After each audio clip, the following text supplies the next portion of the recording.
As long as you got a top and a bottom, everybody's happy. That's right. What's up, guys? Joe and Kevin back from You Talking to Me. Hello.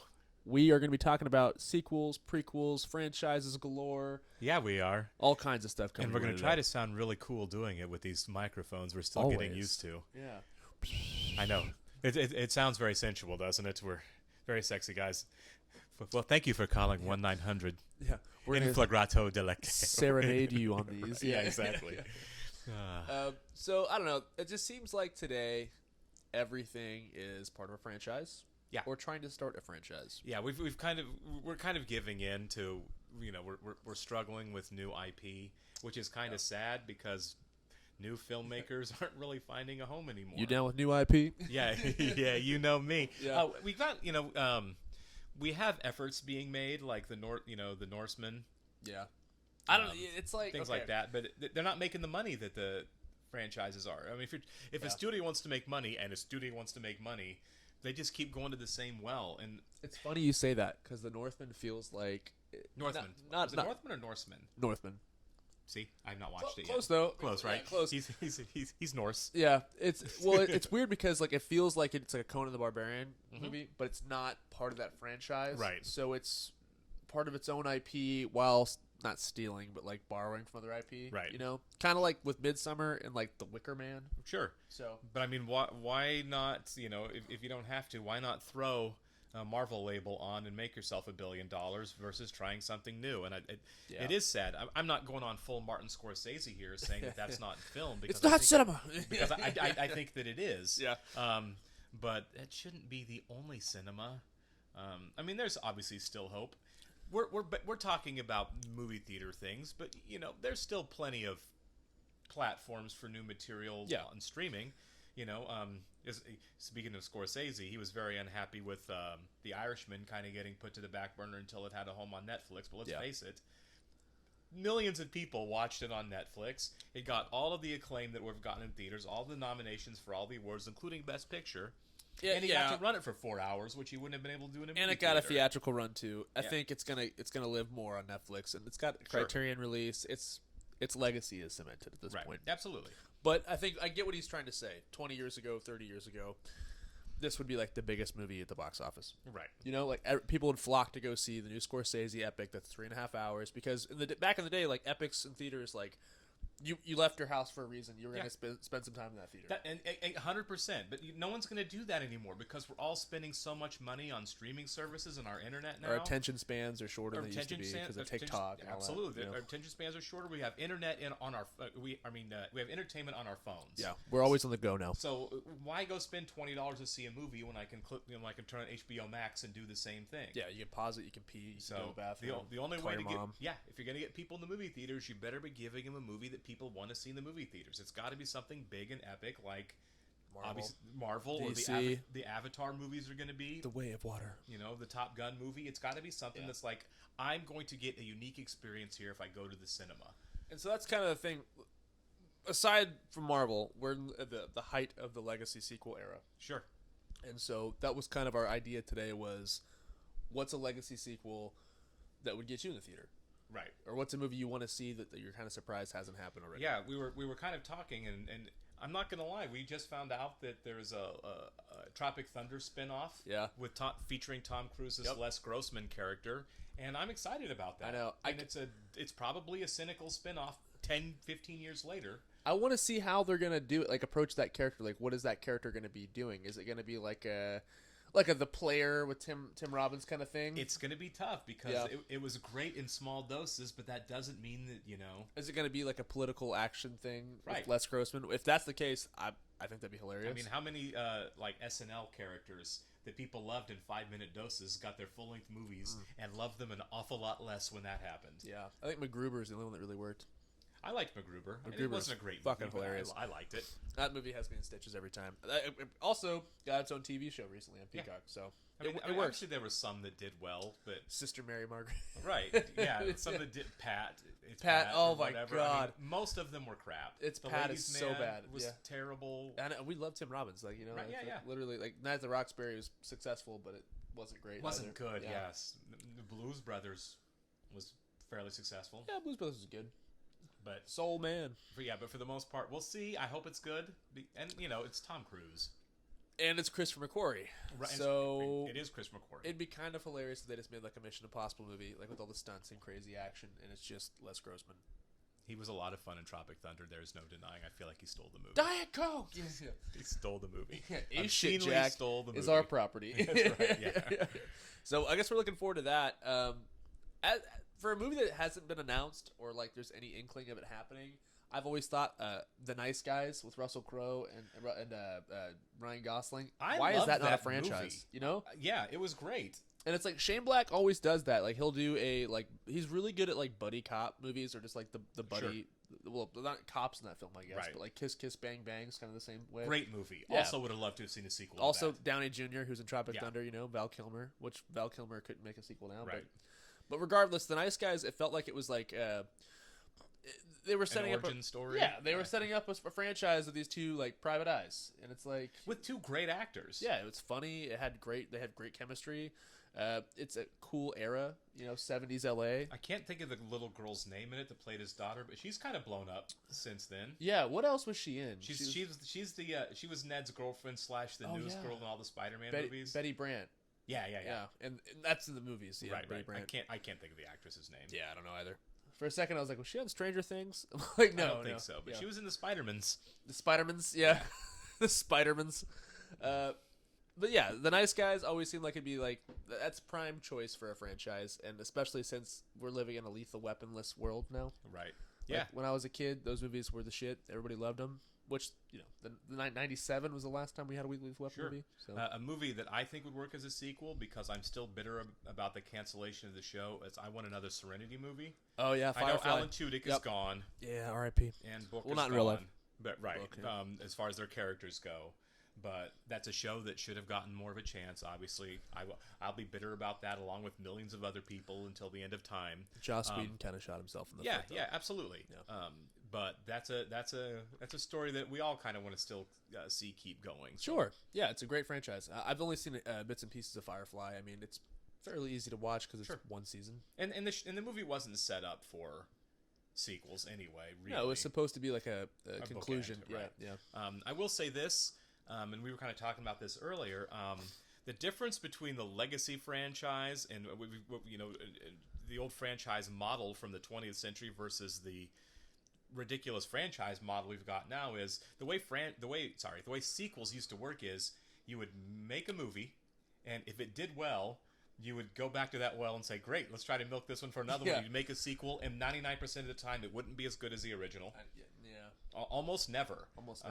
Would it be good? And you basically keep going until you weren't making money anymore, which is kind of what the Transformers movies did.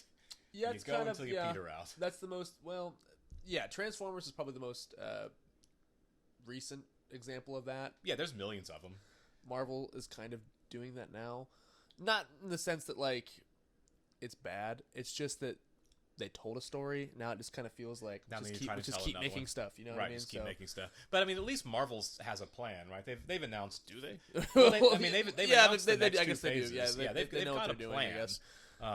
Whereas, when Stallone made Rocky, he had no idea that there would be a Rocky 2, let alone the thing he got lucky 6 more, because that's like, if you want to get real, out of Stallone's whole career, most of his best movies come from that franchise. Mm-hmm.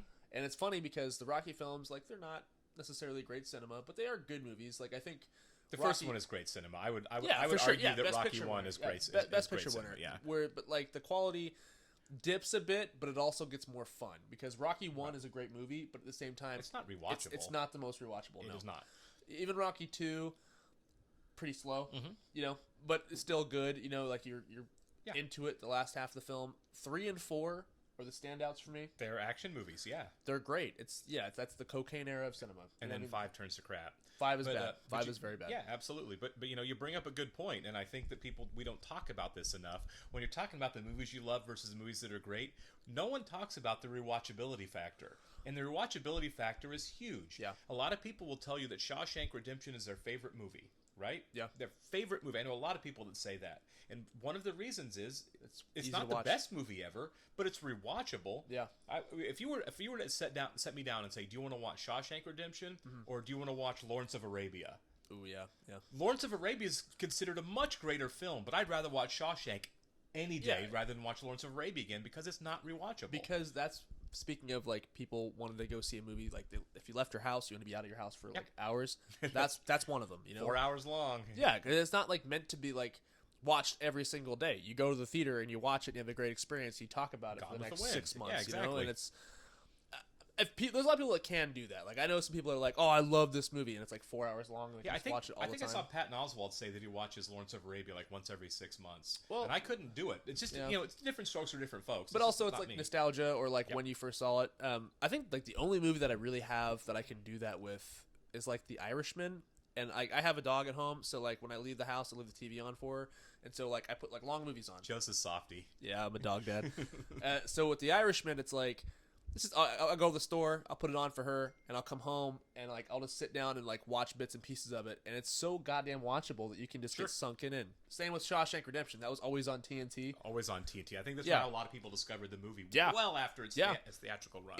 I think a movie's quality is if you can come into it halfway through or like when it's almost over, when it's just starting, like not even from the beginning of the movie, and you can just sit down and just watch the rest of it. I think Jaws was the first movie that really did that. I think Jaws was the first movie that really was like, pop in anytime and you're going to have fun watching this movie. I think Jaws was the original. And there were fun movies before that. Jaws there were blockbusters before that. But Jaws, I think, is that one movie that starts off with anytime it's on, I've got great dialogue that I know coming. I've got a great build to the action. Wherever I'm at, I can sit down and watch Jaws. And I think a lot of audiences felt that way. Which Jaws is why, really being the first real big blockbuster. Exactly. That's part of why it was the first big blockbuster. It's the first. I feel like it's the first movie that really said, let's get rewatchable. And that's not to say that others aren't. Casablanca is rewatchable, but it was also an act, by accident. I'm a big like James Bond guy, and those movies obviously went back to '62, so that's before Jaws. Sure. But I mean, even those movies, like, they're pretty watchable. They are very watchable, even the bad ones. They are. Moonraker is terrible and rewatchable. Speaking of a franchise, that's one that's interesting because it's long. It's been around way longer than Marvel. Yeah, I think it is the longest franchise. This is the 60th year of it, and that's a pretty good run. And Marvel already has more films than James Bond does. I know, right? So that's not a good thing. It's not a good thing. It's kind of funny because like I think Marvel's quality of films is probably more consistent than the Bond franchise has been, especially like in the 70s and 80s. Sure. Which I love me some Roger Moore. Don't get me wrong, but I like that the Bond franchise is taking their time, and I'm curious to see where they're going with the next movie, so that kind of falls into my list of movies that I do want to see from the franchise. You're a big Bond fan, so that's probably my favorite franchise. Sure, being real. Now, you kind of mentioned that Marvel was more consistent, but do you think as of late they're pushing it a little bit? Are they overdoing the amount of stuff they're dumping? I don't think any franchise has a perfect record. Of course. So Star Wars certainly doesn't. No, that's the original franchise. No. Yeah, as far as like big budget franchise. Yeah, it's like but even the original 3, it's like people pick apart Return of the Jedi. People hate Return of the Jedi. I like it. I don't get it, but like the prequels. Say what you will, we did a whole pot of the prequels. Right. But as of late, this Disney era is kind of rough. So I just think we're in a bit of a slump. In 5-10 years, we'll have another resurgence of these films, and it'll be good again, and then it'll be bad again, and rinse and repeat, and life goes on. So yeah, Bond certainly had its ups and downs. Yes, yes. It's funny because it's kind of like Star Trek in the sense that like every other movie's good. Right. I kind of feel that way with the Roger Moore movies. Sure. Now, do you feel like movies that weren't intended to be franchises, but have there been so many of them that they're kind of a self-perpetuating machine now? Do you put those in the franchise category if they're franchises by accident? If there's more than one movie, yeah. If there's more than one movie, yeah, you have to. It's like, for example, like Fast and Furious can fuck off. By the way, 100%. I was on board for a while, and then I think I don't know, they lost me somewhere along the way, and I'm over it. I only watched the first one, and here's how old this franchise is. You're kind of missing out if you listen to the first one.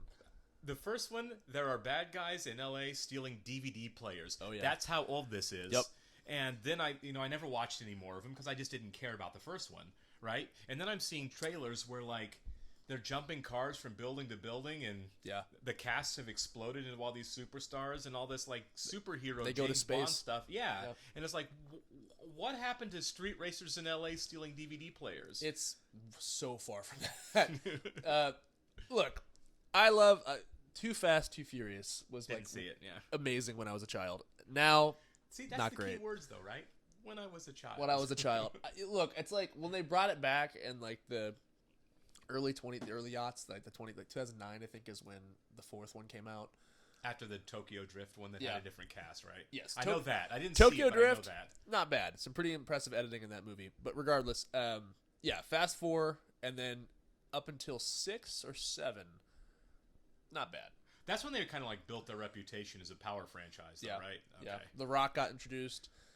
The one in Brazil's cool. When you take a franchise like and you do different stuff with it, that's when it's interesting.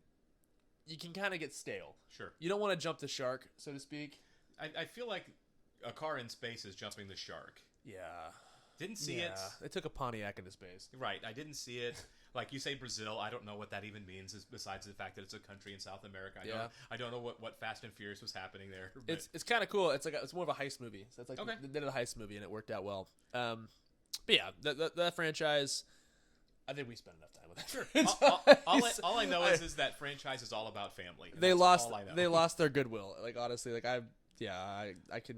If I don't have to ever watch another Fast and Furious movie for the rest of my life, I'll be fine. That brings us to a good point here because the only other one I saw besides the first one was the spin-off, the Hobbs and Shaw one. Gross. Now, and it was terrible. It was god awful. It's got its fans, and like people love that movie. Of course they do. For the same reasons that I said I like The Nice Guys. That movie kind of scratches that itch for some people, you know. So, what do you think about spin-offs in general? Since that one was crap. Can you think of a good spin-off film? As far as it really lives more on TV, I feel like, you know. I agree. Like we talked about that a little bit with like Frasier and Cheers. Yeah, there've been successful spin-offs on television. Better Call Saul. Better Call Saul, which we will talk about soon because I just finished season 5, so I'll be finishing the last season. I finished the whole thing and loved the crap out of it. So I look forward to us talking about it. Yeah, truly, I think it's better than Breaking Bad. I'm not even finished with it yet. I 100% think it's better than Breaking Bad. It was one of those things where when I was watching, I was like. It's so good as long as Vince Gilligan and Peter Gould, right? Yeah. As long as they stick the landing at the end, it'll top Breaking Bad because Breaking Bad had a good ending. So Better Call Saul has a good ending. If they stick the ending, it'll be a better show overall. Much more nuanced than. And of course, with those two guys running it, they stuck the landing completely. So it was like, this is it. This is the new king for me. I can't wait. Yeah, I really can't wait. I've been binging it. I think I finished the whole show, well, almost the whole show in a little under a month. So. Yeah, Joe was like, I'm on season 2. I'm like, cool. That's where it starts getting really interesting. Then I see him 3 days later. He's like, I'm on season 5. Well, you didn't get out of bed this week. Yeah, it was a very dark time for me. Binging is a good time. I envy you being able to binge something like that. It's literally just losing time. It's crazy. Mm-hmm. It's like kind of like doing time. Absolutely. But yeah, film spin-offs though. Truly, I can't think of it in a weird way. We keep going back to Marvel, but it's kind of like if you think about they do kind of spin-offy things. Like it's like the Avengers as a whole is like the franchise. The Avengers movie is the franchise that they were building to the whole time. Yeah, and it's almost like the character films are the spin-offs. Now it's not fully the case because those films came before the Avengers, and like you have to see all the other movies to get the Avengers movies. But that was the plan all along. I think that's fair to call it. I think calling the first Thor a spin-off is completely fair. Sure. That movie was clearly made because no one knew who Thor was. And it's like those movies are trying to like make their own little micro universes. Right. It's just kind of it's a lot. It's a lot to take in. Star Wars did it with Rogue One. I like the Rogue One. Loved Rogue One. Yeah, Rogue One was great. It's been my favorite Star Wars movie since the original trilogy, for sure. I don't hate Solo. I don't hate it. I know it's not great, but people don't hate it. The only other big movie that's not like a part of a huge franchise is like The Fugitive and U.S. Marshals. That's the only thing I can really think of. The Pink Panther movies are kind of spin-offs. Really? Of what? Well, the Clouseau was a minor character in the first one, but he was a popular character. Okay, and so after that, the Pink Panther sequels, The Curse of the Pink Panther, all of those, were pretty much like, oh crap, we have this character that was a minor character in this movie. Let's focus on him for the rest of these movies, and it worked great because Peter Sellers was a god, you know. And R.I.P. That man's a legend. If you guys haven't seen Being There, watch Being There. It's a Hal Ashby movie from '79. Old movie, but you guys would like it. Peter Sellers stars in it. And Dr. Strangelove, he was wonderful in Dr. Strangelove. Kubrick for the win. Sorry to cut you off there. Yeah, no worries. Just on the last moment here. You know that the Hobbs and Shaw movie was going to suck just by how badly they titled it. The Fast and Furious Presents Hobbs and Shaw. Just the idea that it was like, hey guys, this isn't really a Fast and Furious movie, but it is wink wink Fast and Furious. Universe. Yeah. Right. It's just it's still about family. Right. It's like this franchise presents this spin-off as the title made me cringe. You got to shoehorn it in there in the title. Yeah, you really did. You have to. Yeah, just in case you guys weren't smart enough to get that this and is I get spin-off. it. You got to play ball. You got to play ball, you know? And it's kind of like, for example, you said the Clouseau character. Knives Out is an upcoming example of that. Yeah. Because Knives Out, the first movie, Ana de Armas is the star. Daniel Craig, I guess, is the star of the film, but he kind of is a supporting character in a way. Yeah, I mean, it's definitely an ensemble movie. And this next one will be too, but we're clearly focused more on him. And it's literally titled, in the title, A Knives Out Mystery. Right. The Glass Onion or whatever. So right. We'll see if it's good. I like Rian Johnson, but, I mean, the fact that it's going to Netflix and it's like a spinoff in a sense. I hate the fact that they had to put Knives Out in the title. Like, just stop People, assuming your audience is an idiot. We get it. Right. And to be fair, there are idiots out there. Sure. But it can be explained to them by other people. You know what I mean? You don't have to treat us all like we don't have to go lowest common denominator on a movie if the movie's like, do you good. really think that somebody's gonna be like, "Oh, Daniel Craig's doing another whodunit movie"? It's almost like Knives Out. Yeah, right. Yeah. He's using the same accent and has the same name. I have no idea what's going on here. Is this a sequel? I'm so confused. This does not exist in the same universe, guys, because Knives Out's not in the title. It truly pisses me off. Right. That they think that we're that stupid. You know? Exactly. But, I guess it's kind of like there's people out there. Captain America, the first Avenger. Just so you know that the Avengers is coming. Yeah. Yeah, truly. And it's like the Dawn of Justice with BVS. It's like, oh my god. Like, right. Honestly, it's kind of amazing that those people make those titles have jobs. Right. Yeah. But anyways, we're getting a small rant there. Right. Little bit of a rant, but yeah, spin-offs are dangerous territory, and I think for the most part they're very cynical, just like the classic crap sequel in that we're not making this for any other reason than we're trying to make money. And I know all movies are trying to make money, but when that's your one and only focus is, oh baby, we can milk this a little bit more. Spinoffs usually go to TV. Like there's Out of Sight, and they made Karen Cisco, the TV show. I never watched it, but correct. Yeah, I think Dennis Farina in the movie, or he was in the movie. I don't know if he's in the show or not. He might be in the show. Yeah, right. Yeah, TV actor. I don't know. I know J-Lo's not as Karen Cisco. No, it's Carla Giacchino? I don't know how you say her name. The not. mom from Spy Kids. But anyways, there's also so you got spin-offs, and then you got franchises that really never came to have their conclusion. Oh, that happens so much. It's so fun. Remo Williams, The Adventure Begins, and there was never a sequel makes me so happy. It's what's worse? What's worse? A first movie that doesn't get picked up, or the fact they make a couple movies that don't get finished? Oh, probably a couple. Yeah. I mean, the farther you go down that train, Narnia was kind of that way. The sunk cost fallacy, where it's like, guys, we've already committed this far. We got to keep going. We got to keep going, and then people just don't want to see it. Like Divergent happened recently, right? And they just forget gave up. That's what I was trying to think of. They just gave up on Divergent. They just gave up. I mean, Ridley Scott's Alien franchise. Well, his prequel trilogy he was working on that we only got 2 movies out of, and it was 2 movies 5 years apart. Yeah, you had to wait 5 years for answers from Prometheus, and then it's actually, we're not going to finish this. Remember Wolverine, X-Men Origins Wolverine, as in we were going to get a whole bunch of origin stories, and thank God. And that one was so bad they were like, never mind, scrap the Origins idea completely. I fucking hate that movie. It is so bad. I hate it so much. I fucking hate it. Do you think you and I hate it as much or less than Ryan Reynolds hates it? I don't know. I think I probably hate it more because Ryan Reynolds got to be Deadpool out of it. He did, but man, he hated how he had to be Deadpool in that. True. Obviously, I think it got him Deadpool. I think he complained to the studio and tried so hard for years to make the Deadpool spinoff, which I guess Deadpool would technically be a spinoff. It would, yeah. But I mean, it's his own IP as far as the comic books go. Sure. I think even when Origins came out, though, he was talking about getting a spinoff done. He was trying. Yeah, so for a long time. It took him 10 years of him trying to get that movie made. And that's an example of something that pays off, It totally pays off. So and it shows that studio heads don't know everything because it was a passion project of his, and it's 1 and 2 are the top 2 highest grossing R-rated movies of all time. Yeah. Or Passion of the Christ is still above them. I don't know. They say it in the movie. I can't remember. I can't remember. Anyway, it's two of the top 3 R-rated movies of all time. Speaking of sequels, Passion of the Christ is supposed to be getting a sequel. Yeah, hard pass. The Resurrection. Yeah, I'm good. Well, Mel Gibson says otherwise. Right. Mel Gibson will call me Sugar Tits at some point. Sugar Tits. I love that so much. When Ricky Gervais is like, Mel. what does that even mean? But yeah, you're right. No, Ryan Reynolds, it worked out for him in the long run. So it's just goes to show you that like all these projects that are greenlit by studio heads, like studio heads aren't necessarily creatives. They're just businessmen. You know? Yeah, they fight. Studio head, the business side of the film industry and the creative side of the film industry fight all the time. And look, they know more than we do about the industry, but at the same time, it does feel like sometimes they're just kind of throwing things at the wall and seeing what sticks. Yeah. No, we've been insulted by studio heads an awful lot. You can't have a movie this long; the audience won't sit through it. I mean, fucking remakes are the same way. Right, completely. They'll remake anything. Right, dude, anything, and like, I'm trying to think of the most egregious example of a remake recently. Well, okay, so it kind of works out sometimes because even though like remakes aren't sequels, it kind of feels like if a movie's been remade enough times, it's definitely reborrowing the IP. It's almost a franchise at that point. Like A Star Is Born. Mm-hmm.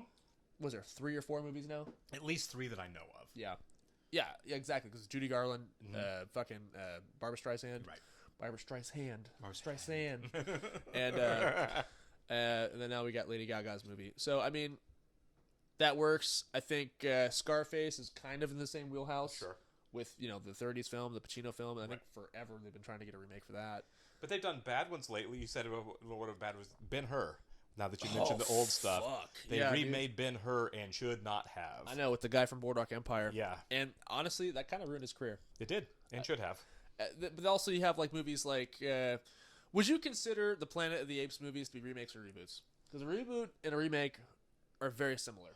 I would call it a reboot because it was a new franchise. Okay. When I say if you're going to do a remake of a film, okay, but these are completely different, and it was set up as a franchise from the beginning. I would call that a reboot. Okay. Like we're starting over and scrapping the old stuff with a whole new franchise mentality. Sure.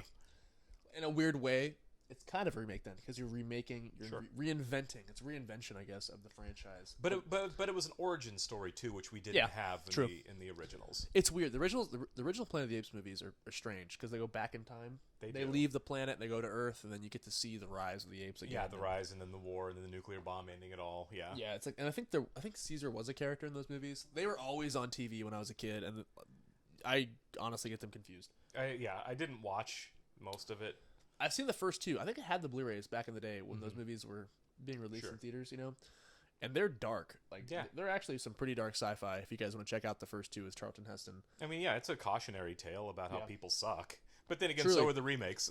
Yeah, the remakes are obviously better films. Oh, completely. Minus the Tim Burton one. Yeah, we don't even talk about that. That's a remake. That was a remake that was pure garbage. The best part of that movie is the practical effects. Right. The Rick Baker's makeup is fantastic. I completely even forgot it existed until you mentioned it. That's how inconsequential that movie is. It's so stupid.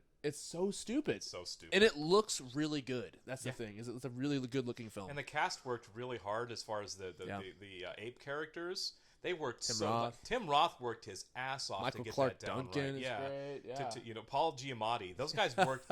They worked their tails off to get their characters right and to look authentic and everything. And they were working with the crap script and a director that was mailing it in. What do you think the worst remake of all time is? Because I don't know if that would be in there, but it's up there. But I think Wicker Man, as far as what's at the forefront of my head. Well, that movie's so bad it's good almost, Sure. But as far as like following, as far as like it like paying respects to the original film, it's not there. Right. Psycho is probably up there as well. Ooh, terrible. The Gus Van Sant. If you guys don't know, Psycho is like one of the most famous films of all time. But Gus Van Sant reshot Psycho scene for scene, shot for shot. And it's like Vince Vaughn is one of the and it's really weird. It's like so weird. I can do this just as good as Hitchcock. And it's not in black and white. It's just strange. Well, it didn't have the same energy or tension. I mean, no, it was contemporary, but there's more to a movie than cinematography. True, and he copied the cinematography and nothing else. I mean, I get what he was saying. He's like, this movie is so good, you can take it shot for shot and put it in contemporary, and it would be just as good. And it's like a failed experiment, my man. Yeah. And Gus Van Sant's done some really interesting work. I've always found him kind of dull. I like Good Will Hunting, but I just think he doesn't really have Buffalo 66. I've not seen that. I believe so. I liked it. What's the one with River Phoenix he did in the 90s? Is My Own Private Idaho? Yeah. Is that River Phoenix or is that? I thought it was Keanu. I know Keanu's in it. I think River Phoenix in it as well. He might have been. It's been a minute since I've watched. I didn't even watch the whole thing. I don't think. Well, I think Good Will Hunting is probably his best movie. Sure. Anyways, but yeah, it's like I don't know. Like you get all these remakes and reboots. It's just pretty soon that's all everything's gonna be. Yeah, people are. Yeah, I mean, I hate to sound like one of these 90-year-old, bitter directors, but people are getting kind of cowardly about making something new. And it's like, look, homage goes a long way to kind of bring it back home. Talking about the Northman, this year alone, we had the Northman, which felt like Conan the Barbarian, but it was unique enough. We have Midsummer, which is fantastic, but it's also The Wicker Man. We had X come out this year, right? Which I've not seen yet. Which felt like Texas Chainsaw Massacre, which we can forgive because we have the shitty Texas Chainsaw Massacre. That's like the third different reboot. It's like a reinvention, or it's a sequel to the original film. That was the straight to Netflix one you're talking about. Fucking dog shit. I didn't watch it, and I was excited for it. I did not watch it because I did not hear one person say it was watchable. I heard watch X instead. Yeah, Joe X was one one great. of many people that told me that this movie is unwatchable crap. It's like an hour 25, and I'm like, cool. I can breeze through this movie. I like bad movies. I wanted to kill myself after watching this film. It was so fucking stupid. It's dumb. And it honestly pisses me off that there's people that are put in positions to where they get paid so much money to create their vision. That's your vision. You shouldn't be a director. You shouldn't be a screenwriter. You shouldn't make movies if that's your vision. That's how I feel too. Like the Tomorrow War on Amazon Prime. I hated that movie with a fiery passion. But here's the deal. It had a huge budget. The special effects and the creature design were great. Yeah. Right? There are people who worked their butts off on the CGI to make that look good. And that's not the crew that we're talking. We're talking about like the right. The that's people in what charge. I'm saying. The crew clearly really put some love into that movie, and they're working with a director that didn't give a shit and a terrible script. That's it's like because that director's usually pretty good. I know, but you throw all this money at it, and you're like, let's make this really cool action movie, and it's like the two most important parts of it, the director and the screenwriter, didn't care. Yeah. Like straight didn't care. Well, that's interesting. Okay, so the Tomorrow War obviously was like an original property that they were trying to like get to it was supposed to go in theaters to but be it was a new COVID franchise. movie, Yeah, right? to be a new franchise, and it's like, well, if these new franchises they're making aren't sticking, have we done it all? Have we just done it all? Is there just like no ideas left? There are plenty of people who like the Tomorrow War. I don't know why. They are making a sequel. I'm sure a lot of people, signed up for Amazon Prime so they could watch it because Amazon advertised the crap out of it. They even put ads on all of their packages that went out. So people were getting packages from Amazon in the mail that said, watch the Tomorrow War, There was an ad during the Super Bowl. They really marketed it. So people, they got their money out of it. But Chris my Pratt, God. he's kind of the franchise guy right now, man. Right. He held Jurassic Park hostage there for a little bit, which that's a franchise that I don't think... That was a forced franchise from the get-go. It was. Didn't need a sequel. Part one should have been the end of it, and it was beautiful. The Jurassic Park is such a great movie, and it was downhill from there. Yeah, and I defend the first three. But I hate the third one so much. It was when I was little. It was great. I can tolerate two. I just love the fact that he has a nightmare about a raptor on the plane talking. It says Alan. Alan. That has to be the dumbest thing. And part three is like 80 or 90 minutes long, maybe. It's very short. William H. Macy's in it. It's cool. I mean, it's not great, but it's cool. Did not care CG's terrible. It's a fun, like, sci-fi. Remember the Sci-Fi Channel? Oh, yeah. That kind of feels like something that would be on the Sci-Fi Channel. It should be up there with Sharknado. Yep. Exactly. And then Jurassic World. There's a franchise for you. Yeah, no shit. Yeah, Sharknado is probably better than half the fucking franchises out there. Telling you. You know why? Because it knows what it is. No apologies. It's not trying to be fucking anything more than a shark and a tornado. I think at one of them, actually, the sharks were on fire instead of the tornado. Mm-hmm. Now, when you're talking sequels, crazy. I am always skeptical of a sequel that comes out way after an original because I think then it's like we're not making any money on something. Let's dig way back. And that's the legacy sequel. The legacy sequels, which I hate, and you kind of bring up those films. I'm thinking Independence Day. Yep, is one of the worst legacy sequels ever. Thanks, Roland. Roland Emmerich. Back at it again, baby. You need to stop, dude. You're better than this. We will watch Moonfall eventually. We're going to watch Moonfall. We're going to do it. I've heard it is worse than anything else he's done, and I'm here for it. We may or may not have some beverages to watch that film. Yeah, that might be a good drinking movie, that actually. Might be our drinking movie.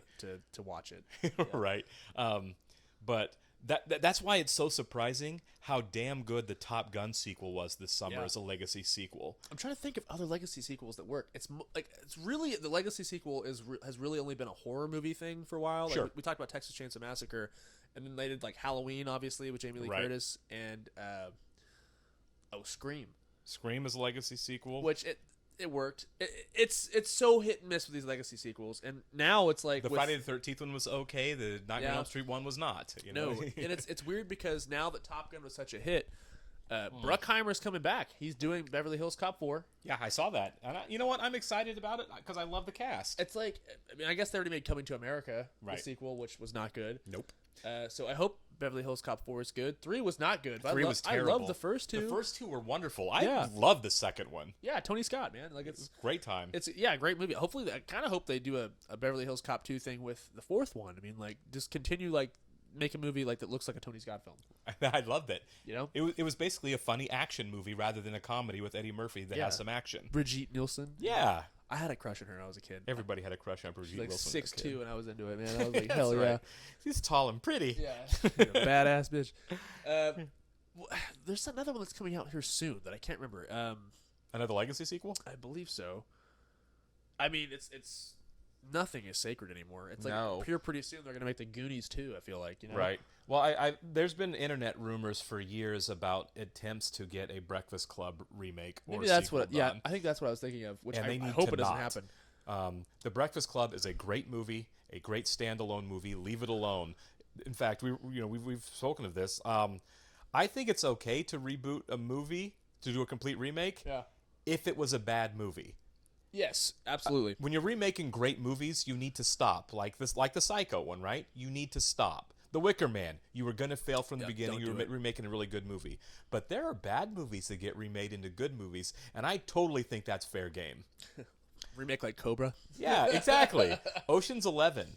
The original Yeah. original Yeah. Rat Pack movie Yeah. sucked. The Soderbergh movies are great. The Soderbergh movies were way better. Yeah. I think True Grit with John Wayne, sorry John Wayne fans, was not a good movie, but the Coen Brothers one with Jeff Bridges was great. You know, it's funny that that's what he won his Oscar for. Yeah. John Wayne, because I think, you know, How the West Was Won and like Rio Bravo and The Searchers are way better than True The Grit. Searchers is way better. It's like one of the greatest films of all Stagecoach time. is way better. Yeah, exactly. And it's like, yeah, True Grit is what he won it for. It's probably like a makeup Oscar.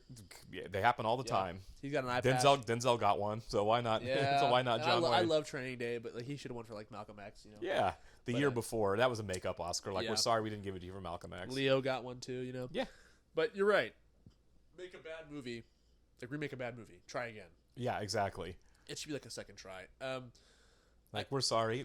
I feel like that's kind of what James Gunn did with Suicide Squad. Here's a fun idea though for going back to the Breakfast Club idea. You know, they kind of did this with About Last Night. Mm-hmm. Remake it with a black cast Sure. or like a ethnically diverse cast. You know, that'd be kind of fun. It'd be a different story at least. Then. Yeah, you know, like, you're gonna it's- stick in Indiana and put a bunch of white kids again. Exactly. Then it's the Like, same movie. You take an idea like the Breakfast Club, like you put it in a different part of the world, different part of the country, and you try a different. and you can do a formula. different story with it. Exactly. Yeah. You can do a different story. perspectives, you know, and Right. it's like Hey, it doesn't have to just be a small Midwest overprivileged white kid story. yeah, and like literally you're just taking the same premise Mm-hmm. and you're changing like the scenario. Right. And I think that'd be kind of fun. I'd watch that at least. Sure. You know? Or at least a concept. It doesn't even have to be a Breakfast Club movie. Just another concept of bringing. Because let's face it, you know, the whole point of that was, hey guys, not every single high school kid is is all the same. There are differences among even these people, these same race, same socioeconomic status kids. There's a lot of diversity just among the lifestyle that they have. Absolutely. Not all black people are the same. Not all Hispanic Yeah. people are the same. We can do that in the same kind of idea. Truly. Yeah. It's like culturally, like we're like, the only difference we have is like culturally. You know what I Right. mean? It's like that would be interesting to see. So. I'm there. But Ocean's 11, True Grit, they're they're ones that have done it. What's a bad movie that you hate that you would like to see remade with someone more competent? Oh man. Shit. On the spot. Yeah, sorry. I don't know. There's so many. Hudson Hawk for me. That's an awkward Bruce Willis. Terrible movie. I like the bones of it though. Yeah. It just was done really poorly. I would like to see that remade. And Richard E. Grant man. can still play his original character. Richard E. Grant. Yep. I love him. I love that he's having a resurgence. So do I. Oh man, I mean, Firestarter was not great, and Right. it's got a remake recently, and I think a lot of the King ones. Yeah, that's a good idea. A lot of the King ones that were bad movies could be done better. but they're all getting remade, and it's That's like fair too, and right? they're still just bad. I mean, Pet Cemetery apparently wasn't that bad. I didn't see it though. I didn't either. That's And the like I said, original, but not the Firestarter was apparently not good. right. We can do a new Children of the Corn movie. Yeah. I'd go. What about I'd go Christine? See that. I would love that. Christine, yeah. The Fog. Well, they made a remake to The Fog, and that was also not good. So. Sure. Remake the remakes at this point. And literally, that's what it is. Like, we have to remake the remakes, and it's like that's just what people are gonna do until the end of time. Yeah, and really, as audience members, we're to blame. I mean, we are suckers for this nostalgia crap. They made a couple of really bad G.I. Joe movies. Remember? That'd be a good one. I want to see a good G.I. Joe. And they're terrible, but we all played with the toys and we all watched the cartoons when we were kids and all that stuff. Yeah. So we people in my age group flocked to the theater and wasted our money to watch a bad movie. Yeah. A couple of them. They're Yeah. still doing them. They just did Snake Eyes. Ironically, the second one had The Rock in it. Right. The Rock was like, put him in your franchise for a while there, you know? Yeah. And Wasn't the second Bruce one was Willis in one of them? He was in the second one, yeah. It was better than the first, but it was still pretty shitty. Sure. You know, and it's like, look, 80s action movies are not quality, but the 80s action movies had something that the movies today did not have. What that is like charisma. Yeah. It had like these over the top. It was basically like watching WWF. It really was, in a wasn't it? movie. They were having fun in the movies. Bring steroids back to films. Like Yeah. Chris Hemsworth has got it right. Right. You know, get these guys roided up, put some baby oil on them, Yeah. put squibs back in movies. Arnold One-liners. Schwarzenegger is not a good actor and never has No. been. We don't But have- you can't tell me that you don't have fun watching Predator 1. Yeah, dude, literally, we don't really have an equivalent to Arnold Schwarzenegger right now. The Rock is the closest thing we have, and he's doing mostly kids movies. It's like his movies are so close to being what Arnold had. I don't know why they're not working as well, though. Like they're dumb, Right. dumb action movies, but like he's just not him. I think he takes himself too serious. He takes himself too seriously. Arnold was on the joke. Yeah, kinda Arnold made fun of wasn't himself, on the you know? joke. And he had like a supreme confidence that like, I'm not saying The Rock is not confident, but like Arnold's confidence was so different. Yeah, It but was- what's the last R-rated movie that he was the leading character in? The Rock, Yeah. R-rated, like Doom. Yeah, Yeah, exactly. it's like wow. I don't know that, because Schwarzenegger just said, "Screw it, I'm doing the R-rated action Yeah. movie." You know, Yeah. so they were bloody and violent and funny and a lot Dude, of fun. They used to make toys for R-rated movies back. Yeah, in the day. exactly. Terminator 2 You had could- action figures. RoboCop did, and it was one of those Yeah. graphic movies of all time. RoboCop's awesome. Like, and dude, they rebooted that with a crappy PG-13 I don't remake. care what anybody says.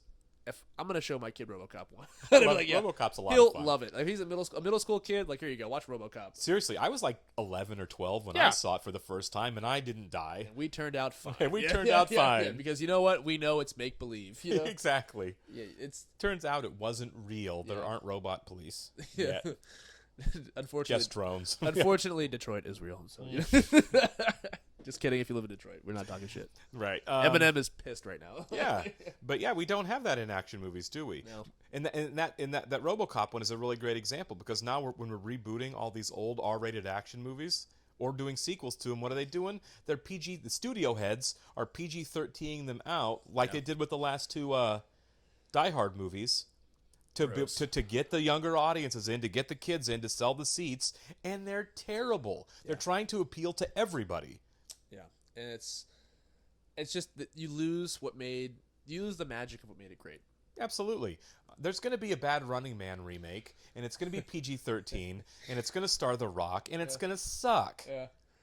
Okay, before we go, we got to think of one remake, a movie that like, good or bad, a remake of a film that like needs to happen. They should bring back, whether it's a franchise reboot, reinvention, sequel, something that needs to come back, that needs to happen. Besides Serenity, I was gonna say I'm a Mad Max fan, but that franchise is still kind of going on. sure. James Bond will go on forever. I'm gonna take the Hulk. I know that That's a good it's one. kind of cheating because like there is a Hulk right now, but I'm talking like a proper Hulk movie. I want like The Fugitive, which I guess The Incredible Hulk is kind of like that, but like I want a Hulk on the Run movie. And you know what? You might get it now that Marvel Never know. owns. In 2023, for those of you who don't know, Marvel has exclusive rights to the Hulk. Sony's done with the Hulk. Or Universal, whatever. One of the studios. Yeah, was it Universal? Universal. Okay, they're done with the Hulk. So it belongs to Marvel at this point. It belongs to Disney, and so Feige and the gang can do whatever they want. Gang, yeah. Ruffalo's already said he's down. He's gonna be like 60 years old playing the Hulk. He's not that old, but still, let him do his thing. Like he's going to be CG for all of it anyway. So yeah, bring Lou Ferrigno back, put him in good. yeah. It's hard. It's tough though because there's a lot of franchises out there we kind of forget about. Sure. Movies. I think one movie you can't remake right now, like, don't touch The Godfather. Don't touch The Matrix. I would like to see a reboot of, and you may never even heard of this, but in the late 70s or early 80s, it's one of my dad's favorite movies, so he made me watch it on VHS ad nauseum. Every Which Way But Loose and Any Which Way You Can, which was I love those movies. a bare knuckle hillbilly boxing Clint Eastwood movie starring Clint Eastwood Clyde. and an orangutan named Clyde. And I would like to see those remade with some other beefcake actor. Fuck yeah. Okay, that's a great choice actually. I would love to see a third one of those movies. Hell yeah. I mean, obviously you can't with Clint unless he's going to play like a 90-year-old. Well, a peripheral character like often happens in these remakes, kind of like the remake of The Longest Yard where Burt Reynolds played a different character in it. Yeah. But I would love to see a reboot of Any Which Way You Can and Any Which Way But Loose. Every Which Way But Loose. Who would be the Clint Eastwood role? We don't really have a masculine. It does. Clint Eastwood This type. is one you can't have be The Rock. It's got to be somebody that's tough. But the beautiful thing about that movie is people would walk up to him in bars and on the street and just mess with him and try to start a fight with him, and he'd kick the shit out of him. So it had to be somebody that could hide it. Maybe his son. Oh, Scott Eastwood? Yeah, that'd be kind of fun. I think they would be fun. Those movies are pretty funny. Like they're a great. They're comedies. To them. Yeah, they're bare knuckle boxing comedies. The action is over the top ridiculous. There's a ridiculous biker gang that's feuding with them for both movies. At least as a kid, I had so much fun watching those. I think the sequel, guys, go and Google this. The sequel has one of the coolest posters of all time. I'll have to look. I don't remember the poster for I Any actually Which Way You Can. I saved it fairly recently because I was like, that's an awesome poster. Like, the posters are fucking sick for those movies. Right turn, Clyde. Yeah, I need to...